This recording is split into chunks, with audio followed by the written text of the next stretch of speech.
मेरे प्यारे देशवासियों, हमारे यहाँ कहा जाता है, जो जमीन से जितना जुड़ा होता है वो बड़े से बड़े तूफानों में भी उतना ही अड़िग रहता है।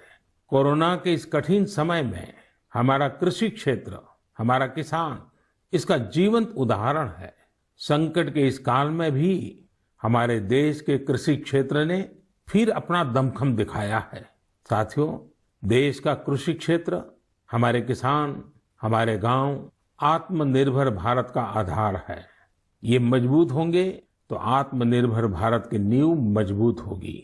बीते कुछ समय में इन क्षेत्रों ने खुद को अनेक बंदिशों से आजाद किया है, अनेक मिथकों को तोड़ने का प्रयास किया है। मुझे कई ऐसे किसानों की चिट्ठियां मिलती हैं, किसान संगठनों से मेरी बात होती है, जो बताते हैं कि कैसे खेती में नए नए आयाम जुड़ रहे हैं, कैसे खेती में बदलाव आ रहा है। जो मैंने उनसे सुना है, जो मैंने औरों से सुना है, मेरा मन करता है आज मन की बात में उन किसानों की कुछ बातें जरूर आपको बताऊं। हरियाणा के सोनीपत जिले के हमारे एक किसान भाई रहते हैं, उनका नाम है श्री कंवर चौहान। उन्होंने बताया है कि कैसे एक समय था जब उन्हें मंडी से बाहर अपने फल और सब्जियां बेचने में बहुत दिक्कत आती थी। अगर वो मंडी से बाहर अपने फल और सब्जियां बेचते थे तो कई बार उनके फल, सब्जी और गाड़ियां तक जब्त हो जाती थी। लेकिन 2014 में फल और सब्जियों को एपीएमसी एक्ट से बाहर कर दिया गया। इसका उन्हें और आसपास के साथी किसानों को बहुत फायदा हुआ। 4 साल पहले उन्होंने अपने गांव के साथी किसानों के साथ मिलकर एक किसान उत्पादक समूह की स्थापना की। आज गांव के किसान स्वीट कॉर्न और बेबी कॉर्न की खेती करते हैं। उनके उत्पाद आज दिल्ली की आजादपुर मंडी, बड़ी रिटेल चेन तथा 5 स्टार होटलों में सीधे सप्लाई हो रहे हैं। आज गांव के किसान स्वीट कॉर्न और बेबी कॉर्न की खेती से 2.5 से 3 लाख प्रति एकड़ सालाना कमाई कर रहे हैं।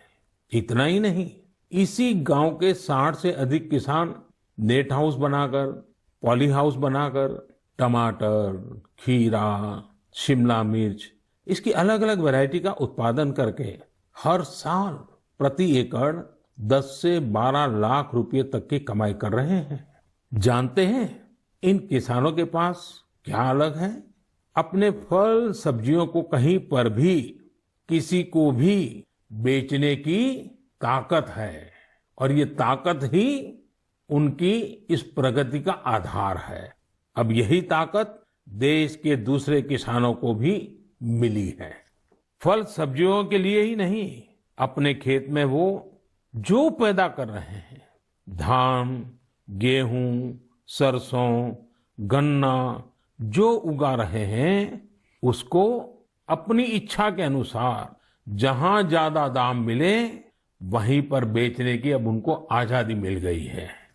साथियों, 3-4 साल पहले ही महाराष्ट्र में फल और सब्जियों को एपीएमसी के दायरे से बाहर किया गया था।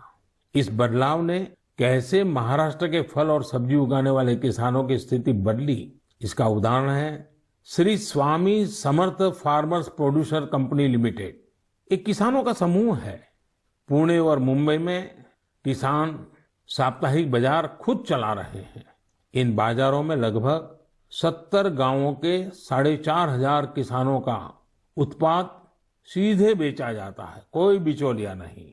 ग्रामीण युवा सीधे बाजार में खेती और बिक्री की प्रक्रिया में शामिल होते हैं। इसका सीधा लाभ किसानों को होता है, गांव के नौजवानों को रोजगार में होता है। एक और उदाहरण तमिलनाडु के थेनी जिले का है। यहाँ पर है तमिलनाडु केला फार्मर प्रोड्यूस कंपनी। ये फार्मर प्रोड्यूस कंपनी कहने को तो कंपनी है, हकीकत में ये किसानों ने मिलकर के अपना एक समूह बनाया है। बड़ा लचीली व्यवस्था है और वो भी 5-6 साल पहले बनाया है। इस किसान समूह ने लॉकडाउन के दौरान आसपास के गांवों से सैकड़ों मीट्रिक टन सब्जियां, फलों और केले की खरीद की और चेन्नई शहर को सब्जी कॉम्बो किट दिया। आप सोचिए, कितने नौजवानों को उन्होंने रोजगार दिया। और मजा ये है कि बिचौलियों न होने के कारण किसान को भी लाभ हुआ, उपभोक्ता को भी लाभ हुआ। ऐसा ही एक लखनऊ का किसानों का समूह है, उन्होंने नाम रखा है इरादा फार्मर प्रोड्यूसर।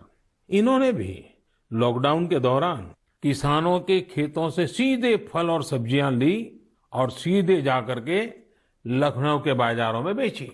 बिचौलियों से मुक्ति हो गई और मन चाहे उतने दाम उन्होंने प्राप्त किए।